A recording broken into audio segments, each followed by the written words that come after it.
Welcome back to 5 Minute Knives, the show where I attempt to wipe the dribble from your quivering chins after I've said something you disagree with. Today, we're going to be talking about a different kind of knife. You know I'm a fixed blade kind of guy. And we're going to talk about the Kizlyar Supreme Sensei with cheese. Okay, so this is a knife that's been in my collection. It snuck itself in. I had an odd curiosity with Kizlyar, Russian company. Today we're going to be wearing these gloves. And the reason we're wearing gloves is I keep burning my hands making these sheaths. As you can tell, for the last few weeks we shot all these videos on the same day. So that's why you've seen this multiple times. Very proud. But now we're wearing the Mechanics. These are the Fast Fit Mechanics gloves. They're just pull-on variety. I really like these loops here. I don't like them on a lot of my gloves. I like them on this because they sit on a carabiner on the front of my hiking pack. So these gloves are just right in my front. Anytime that my hands need a little help or it's getting kind of cold, I just pull these off the carabiner, put them on. They're great. A little on the loose side, more for like your winter stuff. Not as much dexterity. Can't use a phone with them. So I would give these mini review a B.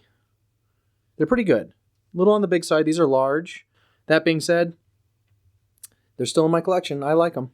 So let's talk about the Sensei D2 in satin. And let's read what we have on Knife Center. We're going to roll in some footage as I show off this blade. Home shopping network style. Really comfortable in the hand. Not bad with these gloves either. Nice grip. Got a full tang construction. As with anything I own that's a fixed blade, I mean, I'm just kind of like indoctrinated into needing a full tang. I grew up being that generation. Couple of hardware points there. You're got a pommel, exposed pommel. I put a red lanyard on here. There's a fire starting lanyard. This is being marketed as a survival knife. The sheath is really unique. It does have great retention. Little rattle. Threw a length of paracord on there. I mean, it's a sharp look. And notice, I have no hardware on the back, no attachment points. A couple of marks here where I was going to kind of sand in and make a nice grab point.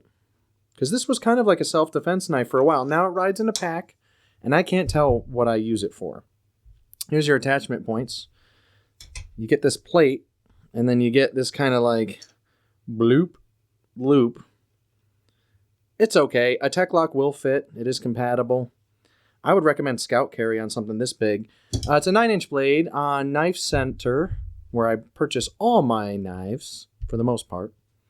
They're saying it's 8.62 inches, overall length of 14 inches. I don't normally do stats, but this is in D2 steel. It's running at about $145. The AUS 8 version is $125.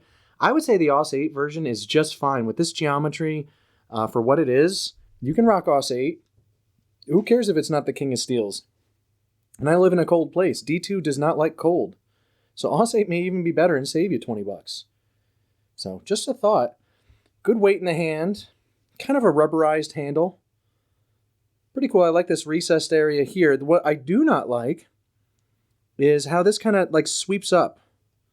I do like your sharpening choil. That's kind of nice. But like if I really had to like stick with this and this slipped up, I don't know. It's more of a slasher for me.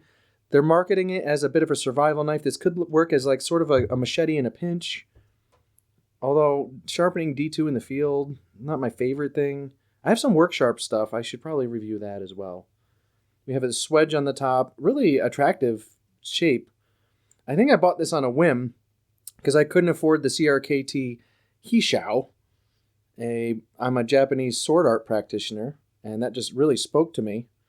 And this was sort of like my poor man's version of it.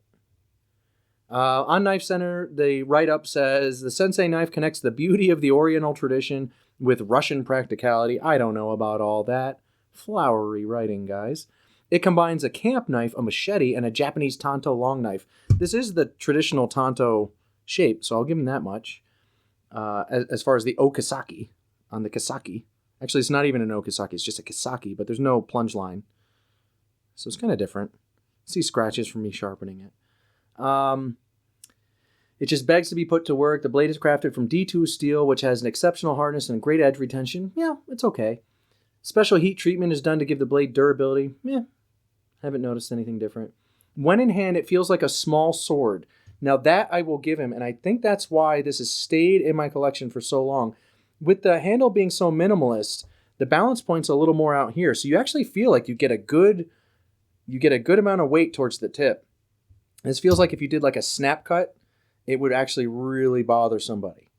So I actually think that this is a decent blade for that. I mean, in the dark, I like that I could see where this is. The weight balance is shifted slightly towards the blade. Yeah, I just said that, which allows slicing. Very true.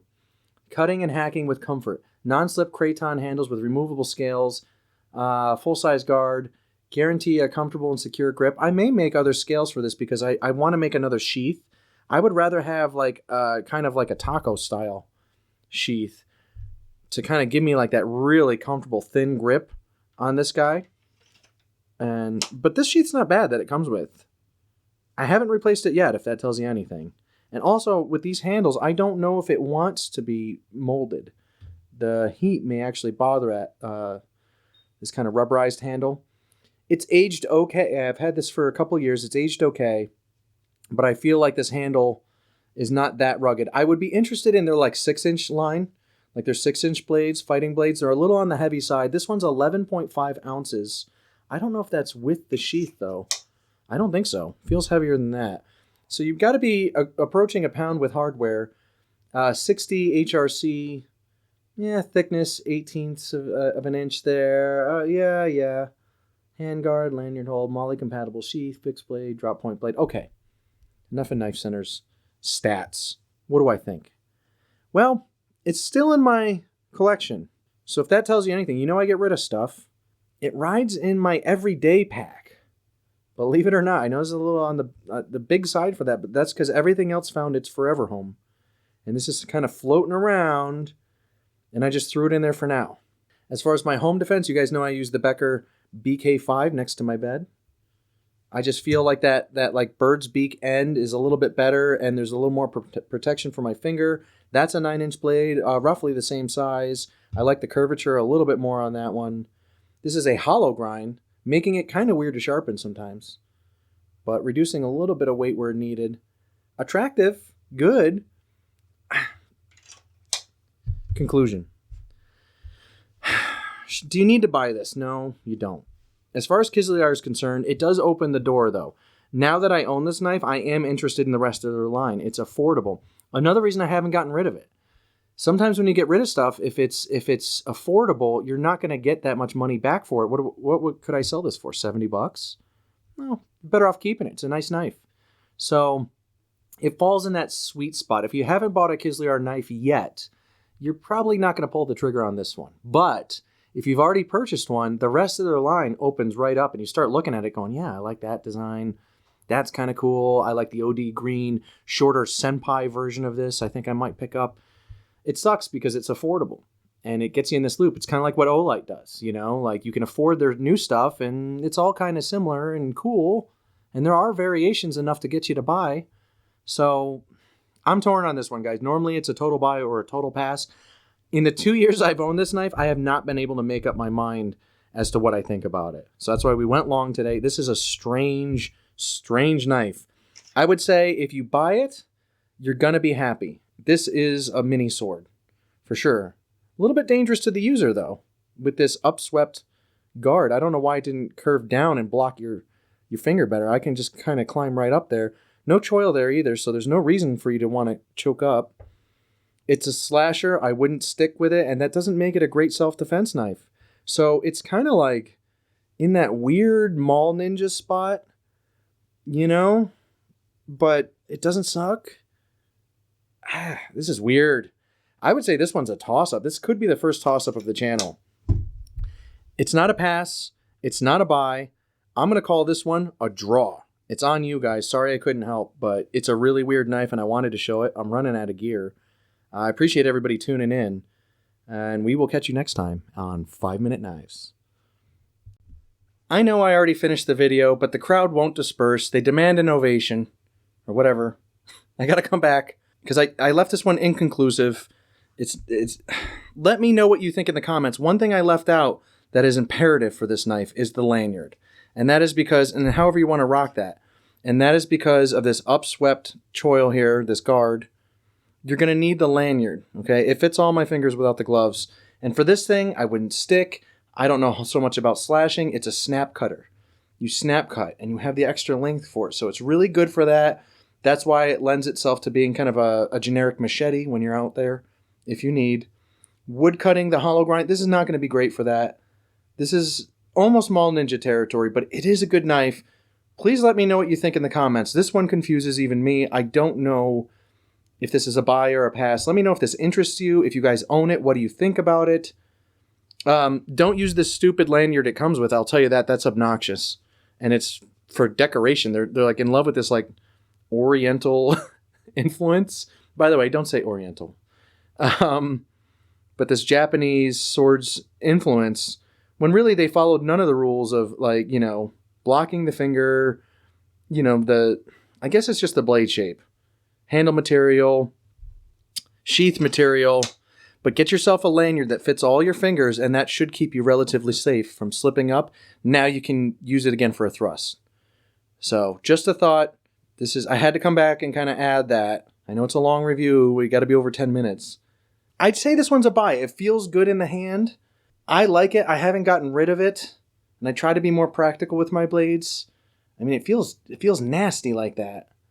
I mean, I think this would just really, really upset someone. It's sharp to look at. I like the satin. I would say get the satin over the black oxide, whatever finish that is. It's good in the saber grip. I don't know, guys. Let me know what you think. Let me know if you think this is a buy. I defer to you guys on this one. For a very rare occurrence, I'm going to defer to the viewership. You tell me if this is a buy or not. At $140, I would say go $125 for the AUS 8. At $125 in a satin version, depending on where you live, with this this sheath and the hardware I showed earlier, let me know what you think. Is this a buy or not? Or a total pass? So I don't know. Oh, and subscribe to the channel. Follow us on Instagram. I forgot to add that. Let's keep it growing. Thank you for everybody that's new, that's come aboard. And especially a thank you to the people that leave constructive comments. I really appreciate that. Or add information I didn't know. You're educating me too, so let's grow together. Anyway, see you guys next time on 5 Minute Knives.